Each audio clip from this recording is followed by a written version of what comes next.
Assalamualaikum warahmatullahi wabarakatuh.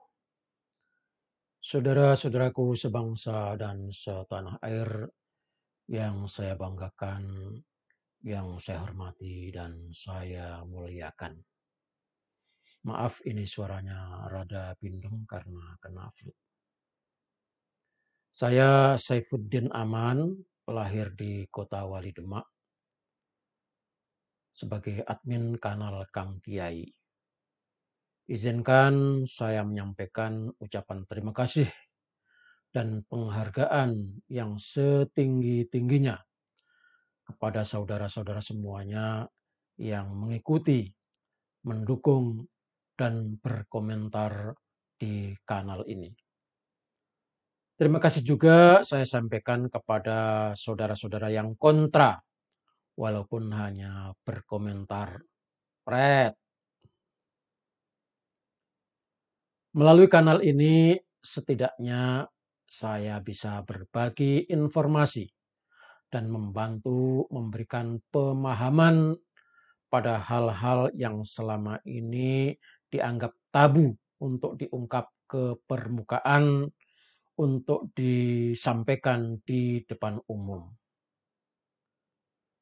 Pembuktian para habaib di Indonesia yang mengaku sebagai dzurriyyah Rasulullah Muhammad Sallallahu Alaihi Wasallam sungguh merupakan hal yang selama ini dianggap sangat tabu. Padahal di era keterbukaan semacam ini seharusnya semua orang, termasuk para kiai, kiai sepuh Nusantara, tidak perlu khawatir menjadi kualat. Hal-hal yang selama ini disembunyikan, dijadikan topeng untuk menakut-nakuti, di era ini bisa dibuka dengan sangat mudah.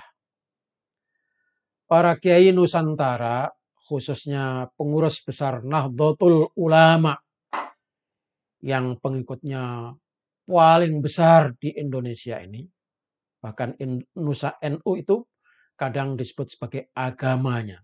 Kenapa? Karena terlalu cinta kepada NU, patuh kepada ulama. Mestinya PBNU itu mendukung kajian ilmiah Kiai Haji Imaduddin Usman Al-Bantani untuk menemukan kebenaran Habib-Habib di Nusantara. Para kiai tidak usah khawatir dan menakut-nakuti kualat, karena kita akan tetap menghormati dan memuliakan mereka sebagai makhluk Allah, sesama anak cucu Nabi Adam yang harus dimuliakan. Karena Allah menyatakan walaqad karramna bani Adam. Ada pelajaran penting dengan terbukanya tabir kepalsuan habaib di Indonesia ini. Yang pertama, munculnya kesadaran kolektif bahwa apa yang selama ini diyakini sebagai doktrin kebenaran ternyata tidak benar. Kita yakin kalau mereka dzurriyyah Rasulullah SAW ternyata salah karena tidak bisa membuktikan. Jadi selagi belum bisa membuktikan kalau Habib-Habib itu dzurriyyah Rasulullah, maka itu dianggap salah. Berarti selama ini kita ditipu untuk kepentingan pribadi dan kelompok mereka. Pelajaran yang kedua, mestinya mereka sadar atas apa yang dilakukan oleh para pendahulunya. Bahwa kehadirannya di Indonesia ini ternyata asalnya cuma mencari kehidupan yang lebih baik daripada kehidupan di Yaman sana. Mereka datang ke Indonesia digunakan oleh penjajah untuk kepentingannya dimanfaatkan oleh penjajah untuk kepentingan penjajah. Agar bisa diterima, dipatuhi, dan dimuliakan oleh penduduk pribumi, mereka menggunakan topeng mengaku sebagai dzurriyyah Rasulullah Shallallahu Alaihi Wasallam. Kita tunggu para habaib bisa membuktikannya. Kita tunggu para habaib menunjukkan kitab-kitab muktabarah yang ditulis pada abad 5, abad 4, abad 5, abad 6, abad 7, abad 8, dan abad 9. Sebenarnya kalau soal jawaban para habaib atas karya ilmiah Kiai Haji Imaduddin, itu sudah banyak habib yang menjawab dan itu disebarluaskan di berbagai kanal YouTube. Ada yang mengaku berdasarkan Naqobah Alawiyah di Yaman. Bahkan dari kalangan Rabithah Alawiyah, demi untuk meyakinkan umat Islam di Indonesia ini, ada yang datang ke Irak mengemis kepada Naqobah Syiah, minta adanya pengakuan. Mereka tidak malu lagi menjilat ludahnya kembali setelah menuduh Syiah sebagai kesesatan. Semua jawaban-jawaban tersebut yang disampaikan oleh para habaib hanya merujuk kepada kitab-kitab abad 10 dan abad kebelakangan saat ini.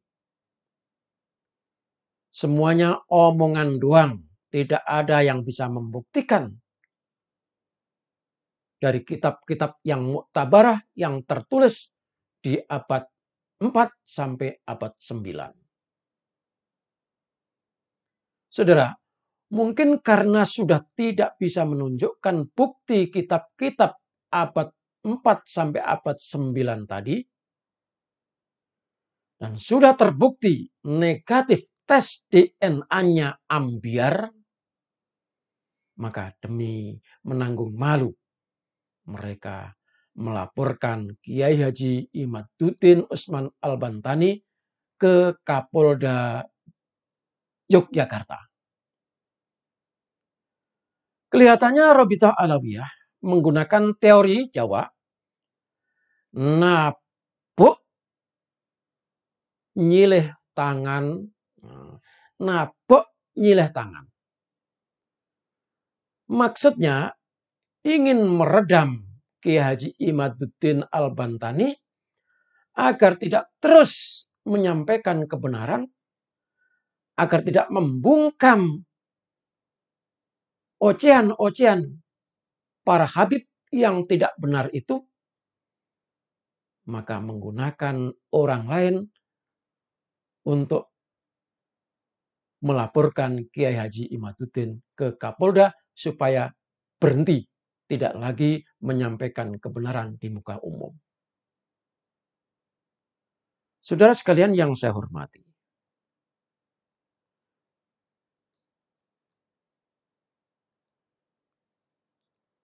maka apa yang dilakukan oleh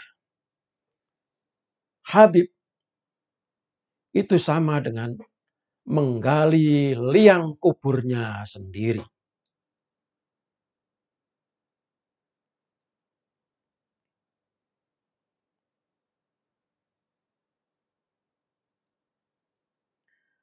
Pengakuan Pusat Majelis Muhyin Nufus adalah pihak yang melaporkan Kiai Haji Imaduddin Usman Al-Bantani ke Polda Yogyakarta dengan nomor laporan LP-B-357-5 Romawi -2023 SPKTP Polda DI Yogyakarta.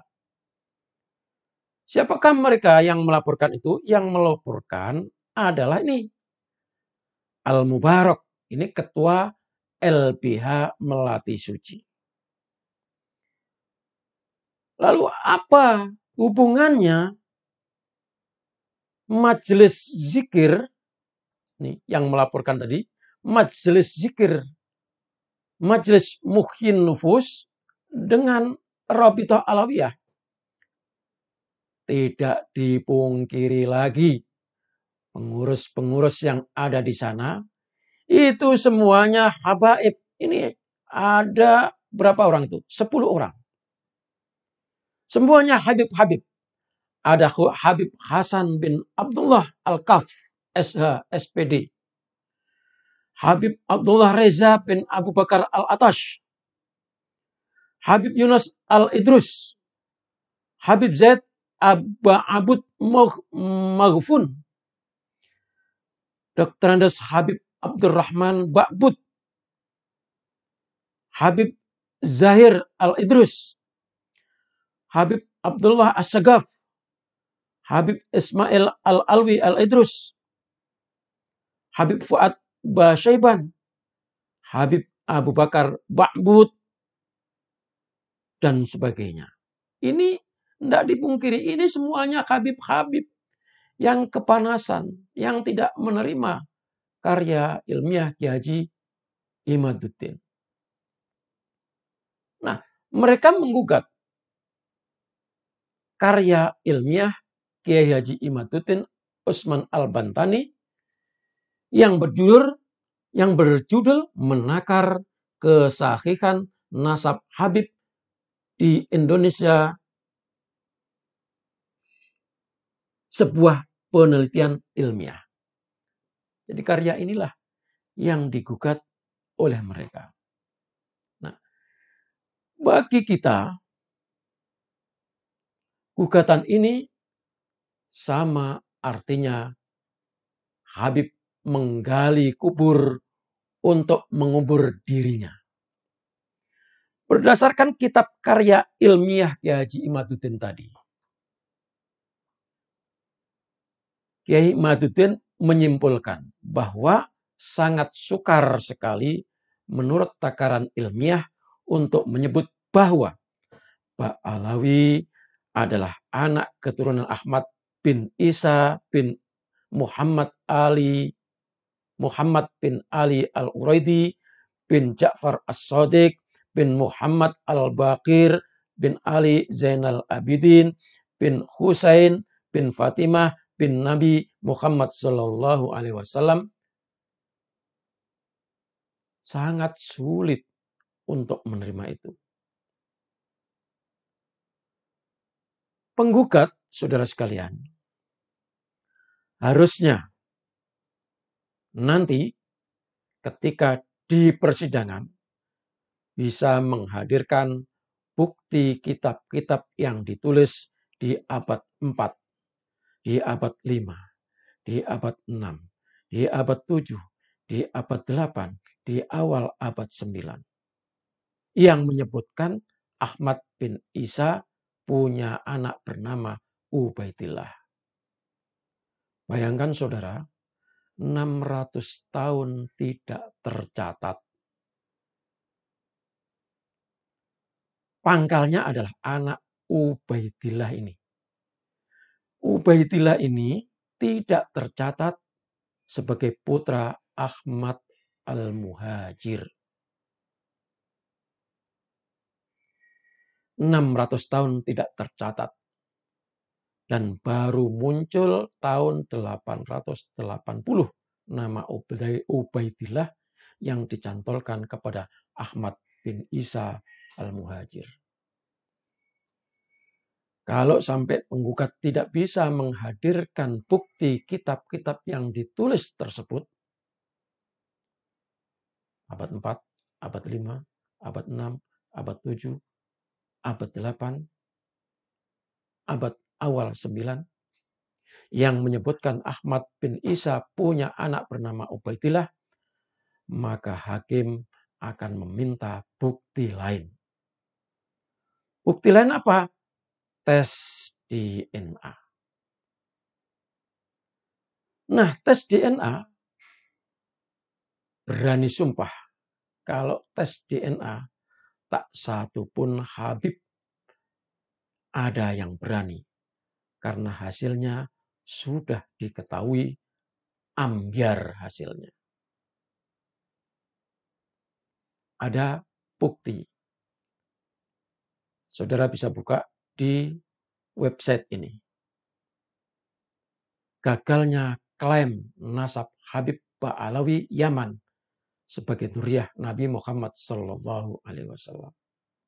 sudah diungkap. Di website tersebut menyatakan, nah, Ba'alawi yang mengaku-ngaku dzurriyyah Nabi ternyata hasil uji iDNA-nya haplogrupnya G2. Artinya, secara garis lurus laki-laki telah batal demi ilmu pengetahuan dan demi logika dan akal sehat. Jadi, pengakuan sebagai dzurriyyah Rasulullah SAW dari klan Ba'alawi itu batal demi ilmu pengetahuan. Ketika bukti kitab-kitab yang sezamannya tidak ada, dan tes DNA juga ambyar, maka pengakuan dzurriyyah Rasul batal. Para Habib tidak boleh lagi mengaku-ngaku sebagai dzurriyyah Rasulullah Shallallahu Alaihi Wasallam. Habislah cerita para habaib di Indonesia. Terkuburlah Rabithah Alawiyah. Segera pasang nisan untuk dikenang. Wallahul muwaffiq ila aqwamit thoriq. Wassalamualaikum warahmatullahi wabarakatuh.